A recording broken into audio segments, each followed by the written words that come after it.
thing. People think because we have Nazim Ahmed that we want to. We're creating Nazim Ahmeds with every fighter, which is not true. So you got to switch, you got to change from southpaw to orthodox, you got to fancy footwork or whatever. So people get that idea wrong because we've had a mix of fights. It's just that the most popular fight was Nazim Ahmed who boxed that way.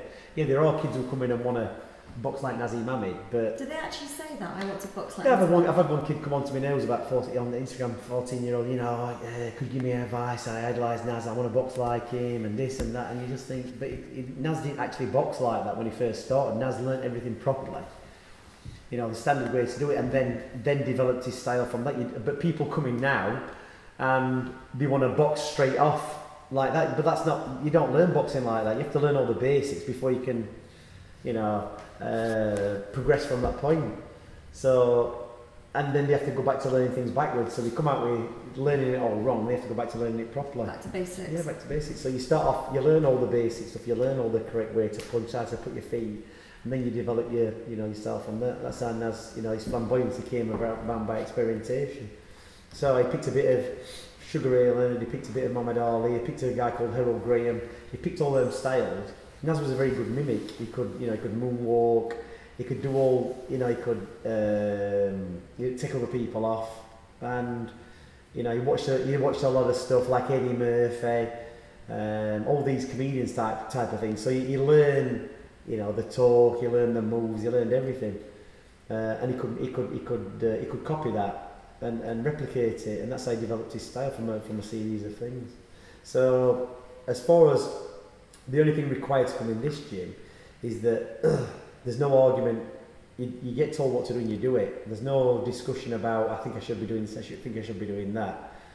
They've got to go through a basic routine of learning the footwork.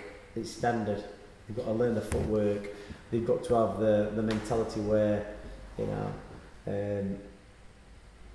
we don't want them drinking, we don't want them smoking, we don't want them running around till 2 o'clock in the morning. And if they're doing that when they first start boxing, they're never going to achieve. Naz was a Muslim, or is a Muslim. He started at 7 years old, and all the way to around about 18, while he was living with his mum and dad, he was, when kids of a similar age who were in this gym were training at, going out downtown, he wasn't. So the years, the dangerous years for a young kid when they're boxing is between the ages of 14 and 18, because that's the age when kids start drifting off, they find girlfriends, they start going to nightclubs, if they look mature, they go downtown, and they start getting into all that kind of stuff, the nightlife kind of stuff. But Naz wasn't allowed to do that, so he had to stay in. So the 14 to 18-year-old gap, the 4-year gap, he was developing himself, where these kids are going out and winning themselves or getting interested in other things. Naz wasn't, he was concentrating on what he was doing. Obviously when he got older, he got more distractions. By that time, everything had been set in stone what he needed to do.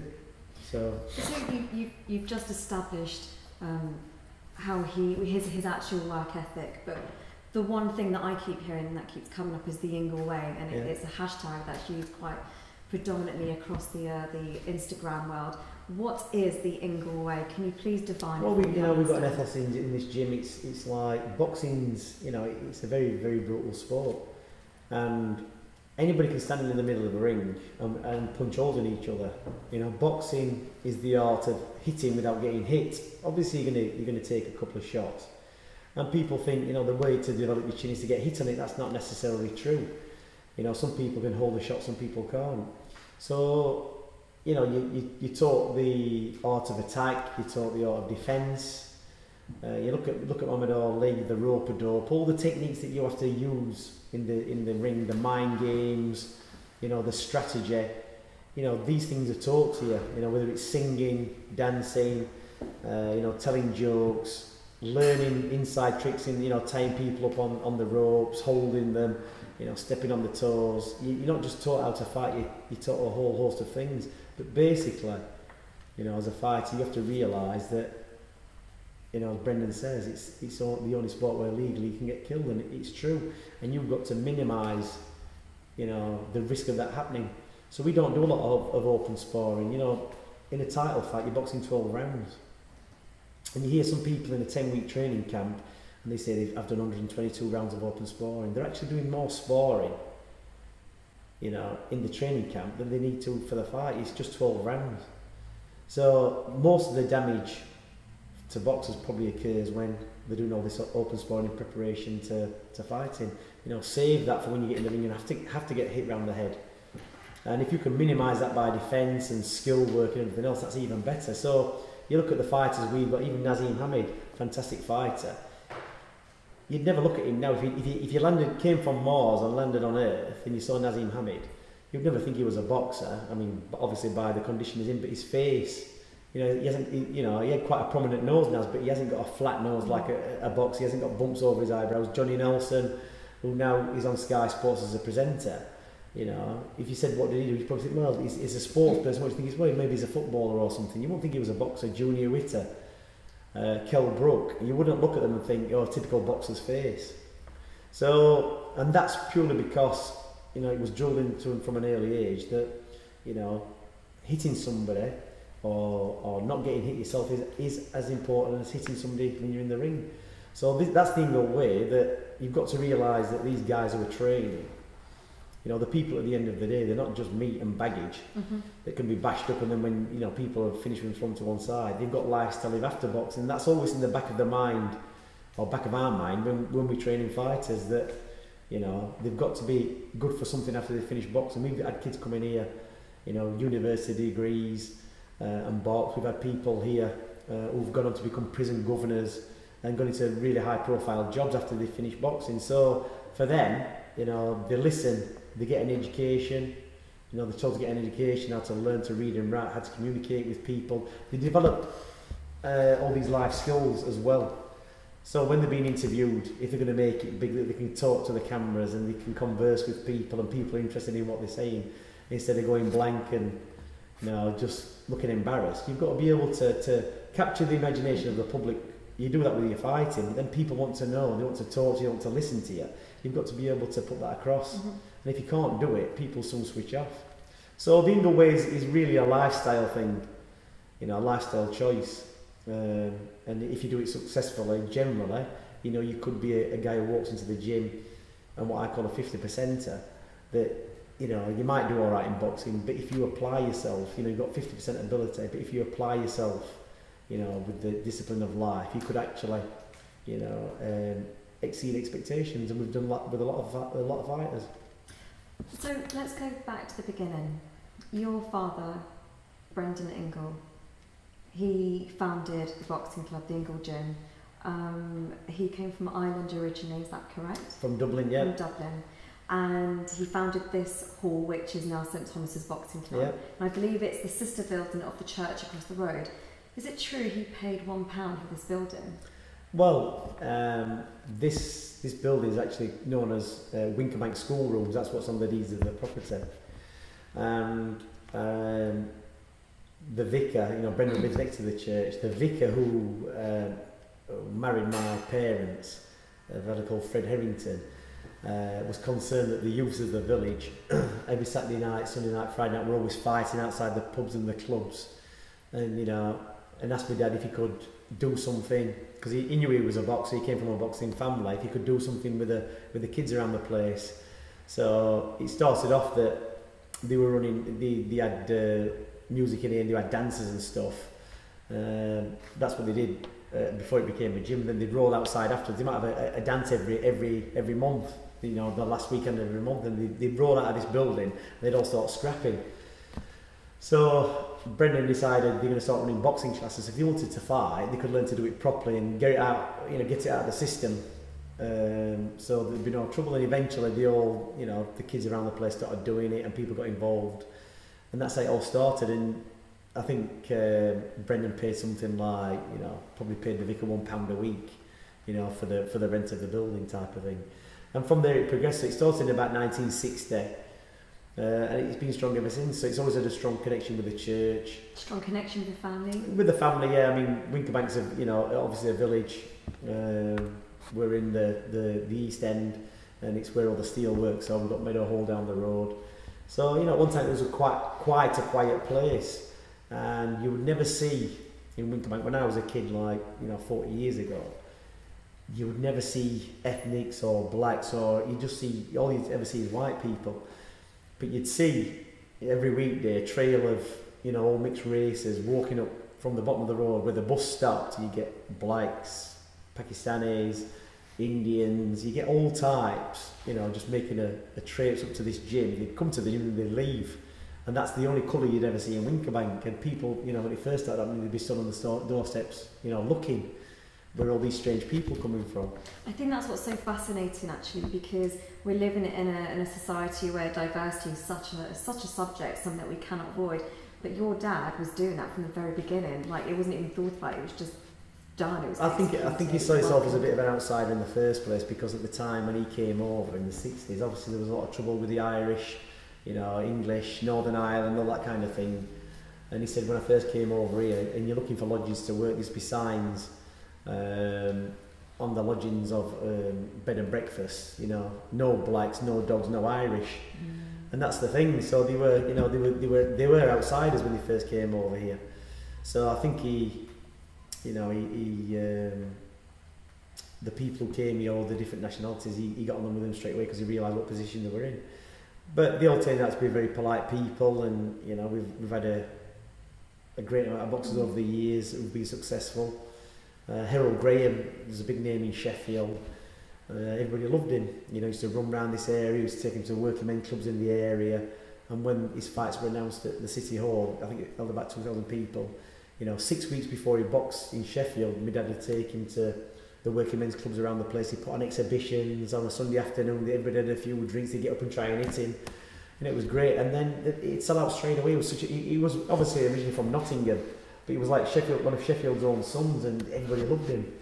And he had a different appeal to people more than Nazim Hamid did. You know what I mean? People took to Harold Graham more because he was a likeable person. So there's been a lot of history. There's been a lot of people come through the doors, thousands of people, and sometimes I bump into them in Meadow Hall or in Sheffield and they remember me. And obviously they remember you because, you know, there's Brendan, there's me, there's John. But, you know, there's only 3 of us, but there's thousands of them, and you just can't, I came when I was 6 years old, I came when I was 7, I was 10, I'm doing this now. You know, it was great when I came to the gym, it put me on the right track. So most of the success stories have been from things apart from boxing. You know, the biggest successes, people changing their lives around, because for 1 or 2 hours a day, you know, in their life, maybe they're going through problems at home, that they had some kind of stable environment to be in, around people, you know, like Brendan, myself, John, my brother, you know, instructing them what to do. They were rubbing shoulders with, you know, celebrity boxers, Nazim Hamid, Harold Graham, Ryan Rhodes, and you know, where could you go these days? You couldn't walk into Manchester United's ground as a kid and start training with the first team. But that's what it's like in this gym. It's an open gym, it's an open door policy. Anybody can walk in, but if you cause trouble, you know, you'll try to be rehabilitated and put in the right direction. But if you don't learn from that, then you'll be shown the door. Everybody gets a fair chance.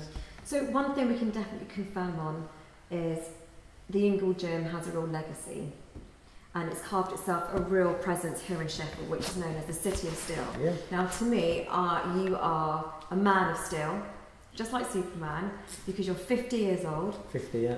Your body is impeccably ripped and fit, and I stalk you on Instagram, and that's no secret.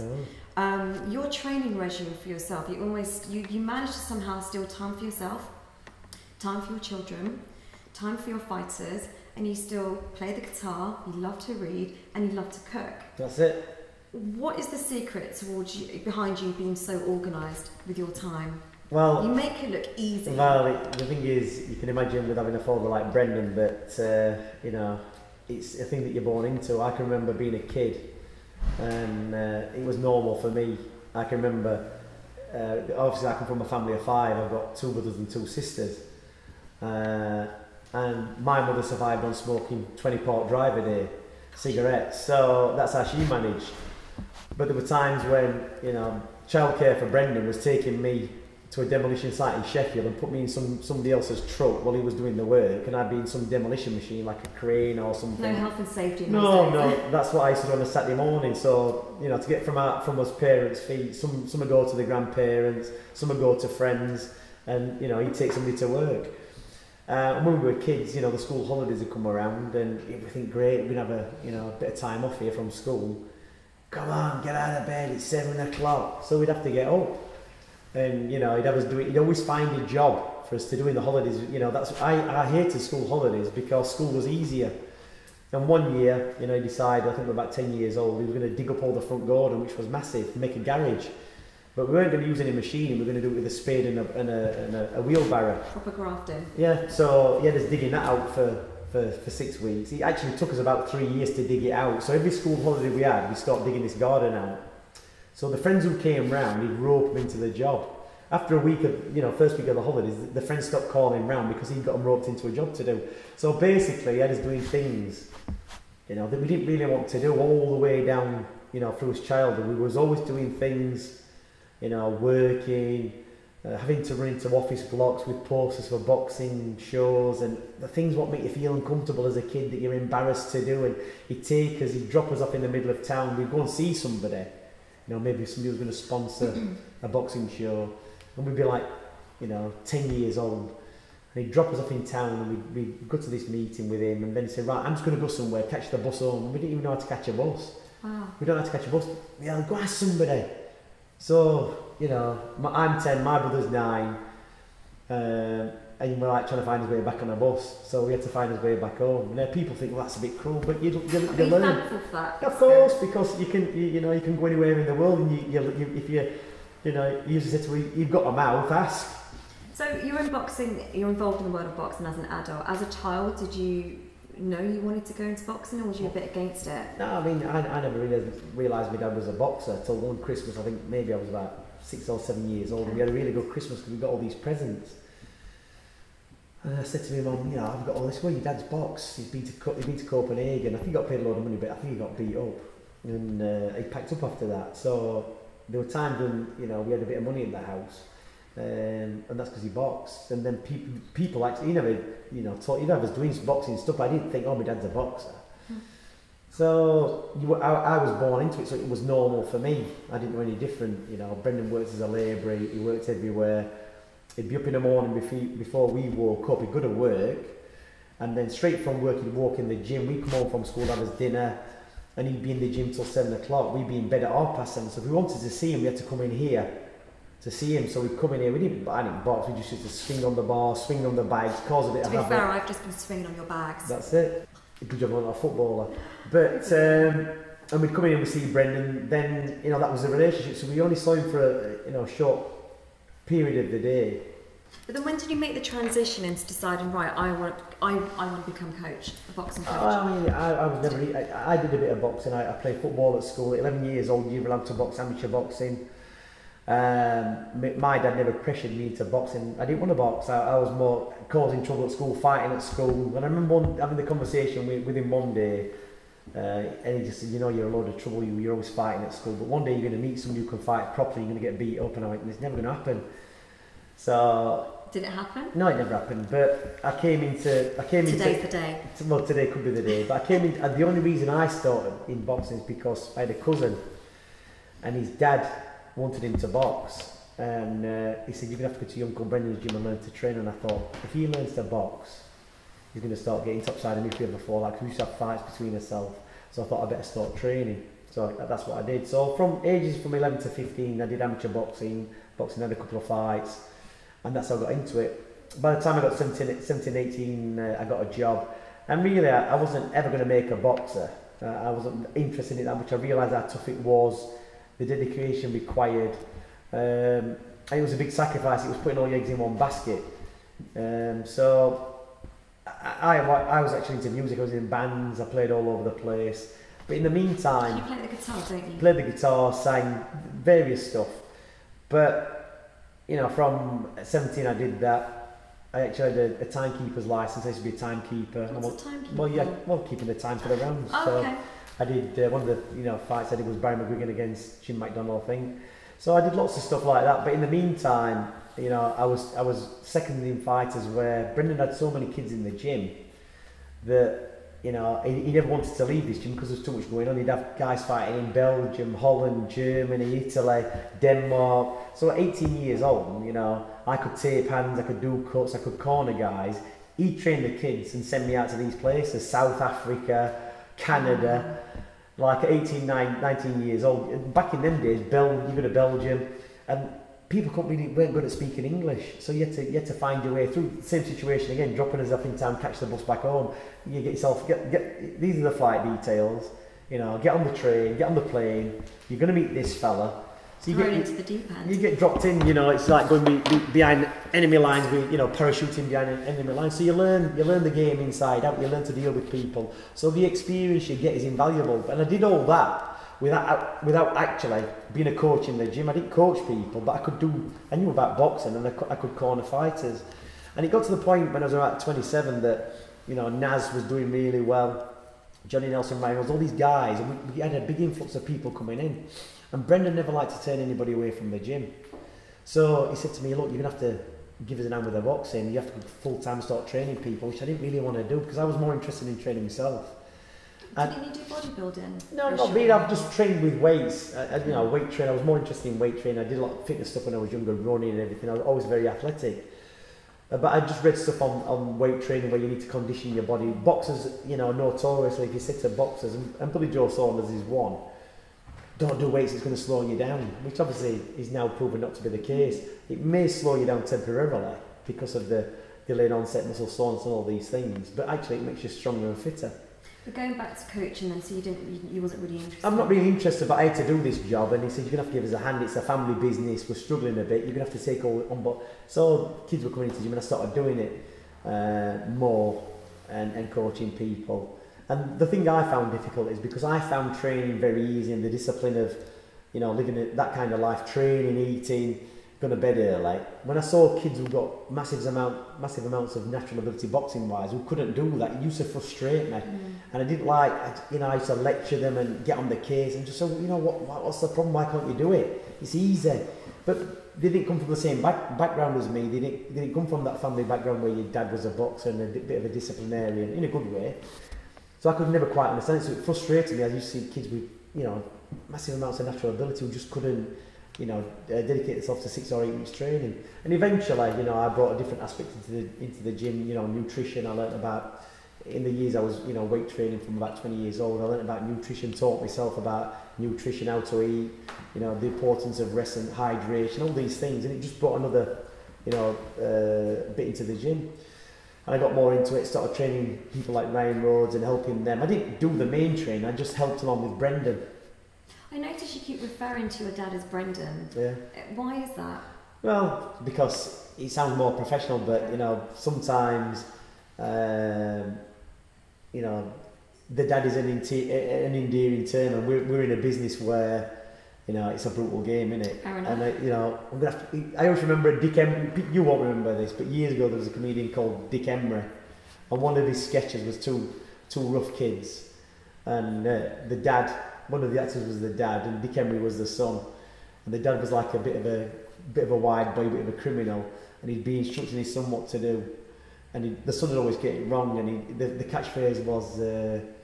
I think I've done it wrong again, Dad. I'm getting it wrong. So when I hear saying, oh, my dad, I'm 50 years old. So it sounds weird. So it sounds a bit strange, so I refer to him as Brendan, and, you know, in that respect. Obviously, when I'm talking to him directly, I call him Dad. I don't call him Brendan. And some parents, when the kids, I find it strange when you see young kids around the parents and they call the parents by the first name. Mm-hmm. You know what I mean? Because then I think, is that their kids, or they're looking after their kids? But, you know, when I talk to him, you know, I say Dad, but when I'm talking about him, I usually refer to him as Brendan. So your dad's retired now, obviously. Well, that's debatable. I mean, he's past the retirement age. I'm not sure he's retired. That's what I meant, retirement age. Yeah. But is he proud of you continuing on the Ingle name? I think with anybody who's had a successful business, that I don't think they're ever happy when somebody takes it over or carries on doing it, because, you know, they still want to do it their way, and you know, the reason we have progression is because we still take, you know, all the ideas that he's had, all the methods and techniques, we still use them, but we've embellished them and added to it. And sometimes you have to try things out, and he might say, oh, I don't like it. Yeah, well done, Barry. That was on paper stuff. You know, might embellish that, and, you know, older people, you get past a certain age, you see it a lot. We talk about old school fighters, and when you listen to fighters who've been trained by old school coaches, they've got the ways how they make weight, how they condition fighters, long runs, skipping, speedball. They do all these things, and you know, we're going to train the old school way, but realistically, you know, time's moved on and training techniques have moved on. And by the same measure, we've also got, you know, new techniques which are a load of rubbish, where people, you know, you'll see somebody using pipe lagging for pad work. Well, you look back to the days of Muhammad Ali, how many times has anybody ever seen Muhammad Ali doing pad work? I've never seen him doing pad work. He hit bags, he skipped and he sparred. So pad work really is a relatively new thing. Okay. So we've gone from not using pads. Do you think it's more of a fitness thing now in this new trend of fitness? I don't know where it is, but we you know, we started off bag work, skipping, sparring back in the days in the 60s, Muhammad Ali. Then we developed pad work, which is good focus mitts as people call them or whatever. Then we've gone from pads to pipes. You understand? So just as in my opinion, you know, training a fighter in the old school techniques and ways, you know, it's got some benefits, but you wouldn't train a fight that way. The new stuff that's coming out is basically just dressing up old techniques. Well, proof is in the pudding, because you've had some glorious wins from this club. So you've had Kell Brook, Johnny Nelson, Kid Galahad, future champ. What's been your definitive highlight in your career so far? Every fighter comes up to me and says, you know, Kell Brook said to me, this must be best night of your life when I won the world title. You know, and I said to him, it might have been the best night of your night, you know, best night of your life, which it should be. You know, but I've been here with Junior Witter, Johnny Nelson, Nazim Hamid, all these guys, and really everything's different. It's for a different reason why, you know, it's a highlight. So really the highlight of my career. No. What about when you married Sharon? Well, that's the highlight of my life. The highlight of my career is seeing these guys. You know, realistically, we all expected Nazim Hamid to become, you know, the name and the person that he was. People like Johnny Nelson, you know, when he first came into this gym, you would never, you know, I thought he was going to turn into the world champion, but he did. So for different reasons, everybody who becomes a world champion or a champion, you know, for me is an achievement. It's good to see that they can do it, because you've taken them from, you know, we've taken most of the guys we've ever trained from a raw novice to the world title. We don't really get gifted fighters. I mean, we've got one now with Billy Joe Saunders, who's a tremendous fighter, and he's very much, you know, box in the way that our fighters fight. So it was an easy transition for him, and I think that's one of the reasons I took him on, because he'd already got the foundations of what we like.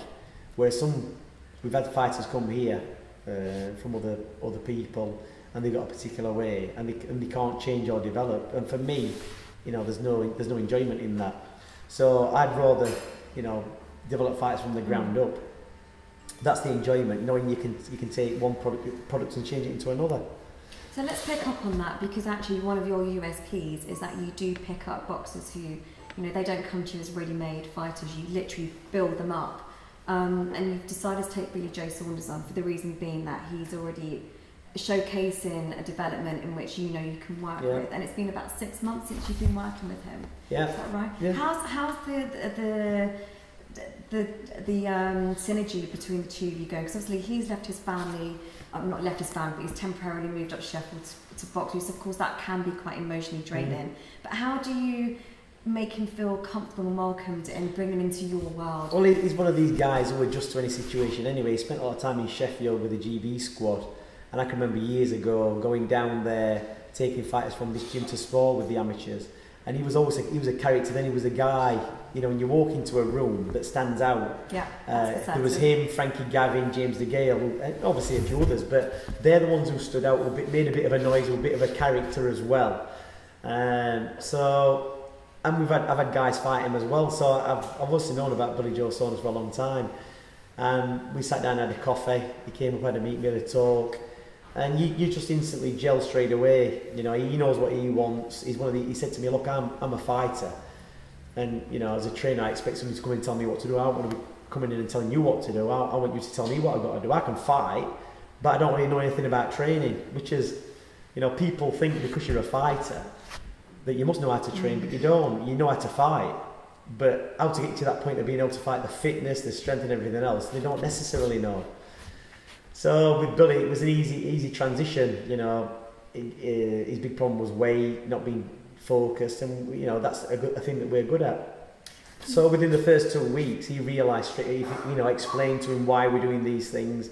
And when it started, you know, working for him, when we said this is going to happen in a week's time, in 2 weeks' time you're going to be this way, you're going to be doing this, we're doing this for this reason, because it all started to fall into place. And the more you told me about it, what was going to happen, and I was going to, you know, change, and I was going to get fit, and you hit them targets because I just had more confidence in what you were doing.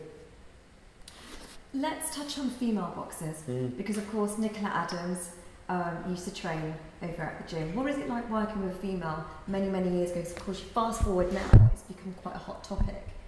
Nicola, you know, came in the gym. I never realised she was a female. She got a head guard on. She was looked like a little black lass, you know. But sorry, she looked like a little black kid boxing. She, you know, the way she boxed, she looked like a lad. So she caught your attention? Well, not really, because we got a lot of people in at the time, and you know, she was just doing her own thing, very quiet. You know, she had her hair tied back. You couldn't really tell. And this is no disrespect. It's just the way, because you don't expect to see female. She just came into the gym. I think she talked to Brendan, and Brendan didn't really say anything to me. So we got somebody in training, and because she was quiet, she was quite muscular. You didn't think you automatically imagine women to be petite and, you know, pretty and everything else. But with Nicola, she came in. She just got on with what she was doing. The way she was throwing her shots, I just thought, oh, that's some young kid who's good at boxing. And it might have been a couple of weeks before I realised, you know, she was female, she was strapped down. There's nothing feminine to look at. You'd be able to say, oh yeah, it's a female. You know, she didn't get in the mirror down there and start putting up on her lipstick and makeup, she didn't. And Barry used to do a lot of sparring with her. And she was very clever because she was on the GB squad and she did the stuff down there. But then she came here with an amateur coach called Alwyn Belcher and did all the other stuff. And she'd get in, there was a massive amount of different sparring at this gym, so she used to spar with everybody. And sometimes, you know, when I do realise she was female, we used to get her in with kids, maybe 13 or 14 years old, about her size, and she'd already have a head guard on. We'd just spar with this kid, and she'd like run rings round them, and then we'd take her head guard off and say it's a girl, and they'd be like, oh, they'd be devastated. Some girl was a good boxer and better than them, so it was quite funny at the time. And she developed a lot in this gym, and when she won the Olympics, you know, it was great because I think she'd been in this gym 5 or 6. She didn't train here full time. She came in and did sessions when she needed to, and she came in for the sparring, and she was clever because she learnt off everybody else, and she did her stuff at the GB. And you know, we do get girls coming in. We've had a few female fighters.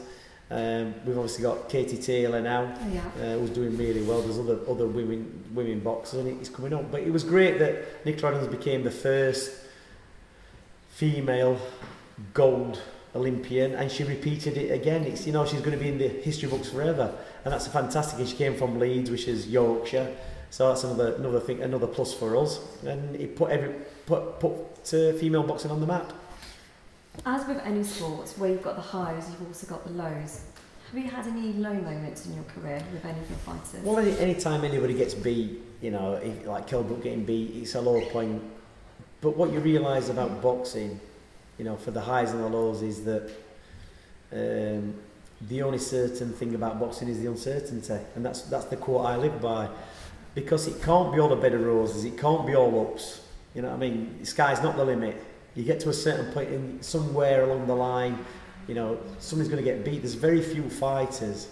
You know, you look at Joe Calzaghe, Floyd Mayweather. There's only a very small percentage in boxing that elite fighters finished unbeaten in the careers. You know, Cole Froch had a couple of losses, but still a fantastic fighter, very entertaining. Mike Tyson, the same. Tyson, you know, Tyson Fury up to this point is unbeaten.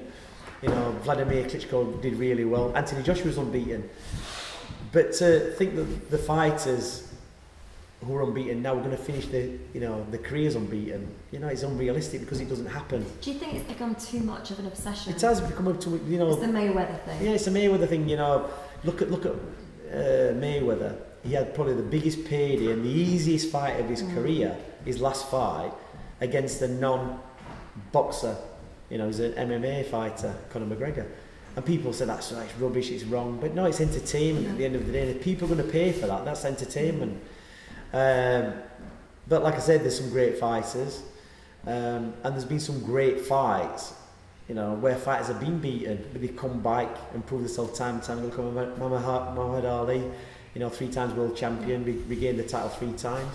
So there's too much emphasis put on this unbeaten thing. You know, you can be unbeaten, but you can pick a load of rubbish kids to beat if you want, if that's what your thing is. But boxing's entertainment, and you know, I think in Britain we've always had this thing where we build people up to knock them down. In America, it's a different thing. You know, you can get beat one day, come back and have a good win. Everybody's you know back on your side again. So I've noticed out of your portfolio of boxers, you don't have anyone in the heavyweight division. Is that something you avoid, or is it just because you've not found anyone yet? We've had you know, we've had a few heavyweights. We had a guy called Cole Baker who was really good. We had Richard Towers. So over the years we've had 1 or 2, but you know, it's not for any particular reason that we just don't have them.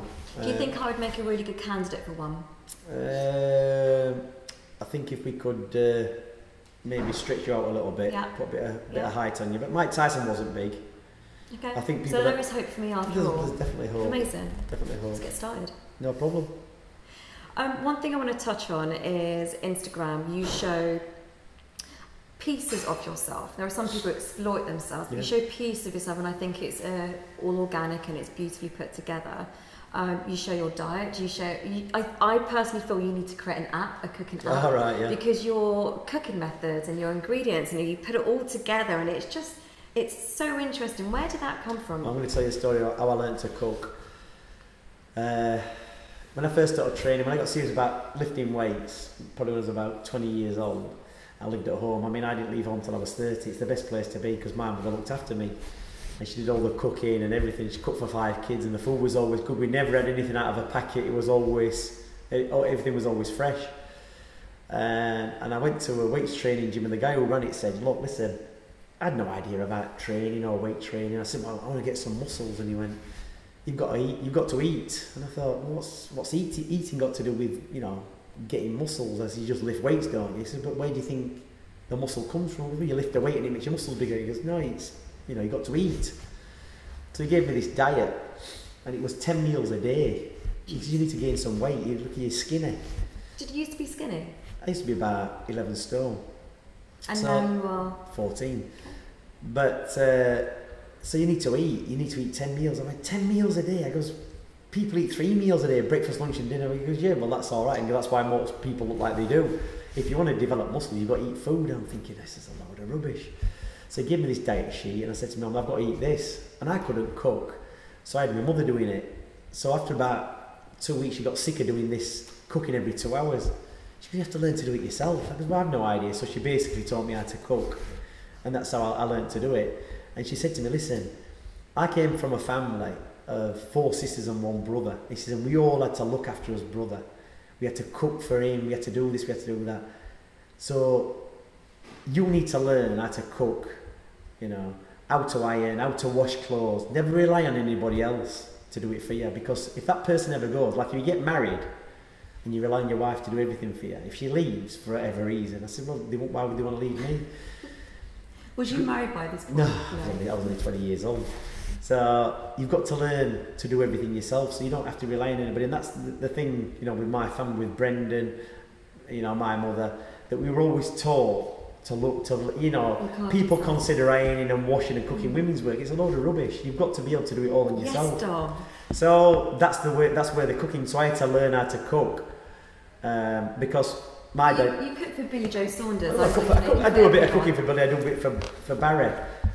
You know, I cook in the house, and you know, I can remember when I was younger watching males in my family, my uncles, and there were 1 or 2 who did cook, and I thought, oh, that's a bit strange. A man cooking, I've only ever seen with my grandma, my mother. So, you know, I had learned to cook. One of my uncles was in the army, so he knew how to cook. And he used to cook the dinner. Well, my auntie was a nurse, so she'd finish late, he'd finish early, so he did all the cooking, and I just thought it was strange, because I'd never seen, my dad had no idea how to cook. And if my mother went away for a week, you know, took the kids on holiday, and I was left with him, he'd eat bread and jam, that's all he had, bread and jam and cereal. So he never cooked, and I thought, what a strange position to be in, you know, to like, that your wife was away for a week and, you know, you're used to having your meals put on the table, because he came from a big family of 15, and my grandma in Ireland, you know, ruled the house with an iron rod. She did all the cooking for 15 kids. And I can remember going over there when I was a kid and being scared to death of her. But I thought, once my mother had gone away, my dad didn't know what to do about food. He was eating jam sandwiches. And I just thought it was really, really strange. I thought, I don't want everyone to find themselves in that position. So that's the way I learned to cook and do most things. And I do find it strange when, you know, blokes today, you know, they don't know how to cook, they don't know how to use a dishwasher or a washing machine. And, or a sponge. Whatever, I don't know, but it's just... So do you think there is a future for you to put together a little book or something? Because I think the demand is out there. Yeah, possibly. I mean, I do find it amazing when people message me and say, you know, fantastic what you're doing with the cooking. I just thought, surely people know how to do this stuff, you know, but we've gone that far on. I just remember, you know, a couple of my wife's friends coming to the house and they saw what I was eating. It might have been something like, I don't know, jacket potato, tuna or something healthy anyway. And they said, you know, your husband's got like strange eating habits, because time's gone on. My wife's 10 years younger than me, but the society today, you know, we didn't have McDonald's. You know, just as I was coming out of my teens, we had Wimpy Burger. So fast food wasn't a big thing. You know, you didn't really have, it was fish and chips or nothing. So the availability of junk food when we were kids wasn't really around. So everything you had and you brought up, you did eat healthily. So people these days, you know, healthy for them, you know, it might be like a McDonald's salad or, you know, people eat good, but, you know, they're not brought up in the way of the standard way of meat and two veg or, you know, proper food. They're brought up eating, you know, a lot of processed stuff, a lot of easy fast food, and, you know, some people's diet consists mainly of fast food. So I do find it strange. So yeah, there might be a cookbook in the way. There's lots of stuff online, but I suppose, you know, what I put on my Instagram, that's the way I live my life. I don't eat that and then sneak off for an ice cream. I was just about to say, behind the scenes, are you actually stuffing a donut? The people on Camp Barry's, you know, prime candidate, that he tries to get me out to go out for, you know, the one thing, if I ever, you know, ever have anything what's a cheat meal, I have an egg custard. That's my favourite thing. I have to say, I was out with Barry last night. We had dinner, and he told everybody off for what they were eating, and he kept it very clean. He does. Just in case. He's got a fight, but he has a week off after he boxes and he eats what he wants. But, you know, people say to me, "Do you eat sweets? Do you eat chocolate?" I say, "Sweets are for kids," which they are. When I was a kid, I used to walk up the road, and there's a shop where he used to live, at the top of the road. It's on the way to where I used to go to school. We used to go in his dad's shop. We'd have a big bag of sweets before school. Now, we never used to know. We used to eat these sweets and get into school and start causing havoc because we'd had that much sugar and we were wired. Do you understand? But you don't realise when you're a kid. You don't realise. So, you know, it's maybe every now and again I eat dark chocolate because it's good for you, you know, it's quite good for you. But apart from that, I'm not really a sweet fan. I'd rather eat savoury stuff. I'd rather eat high protein. I'd rather eat salads. You know, when I was a kid, I used to eat junk foods. I used to, you know, to be 16 or 17, I used to eat, my lunch might have been a Mars bar, a Twix, and a bag of crisps. But then when I got into training, when I got to 20 and learned what food was all about, then I just changed my ways. I got away from that kind of thing. So it paid off in the long run.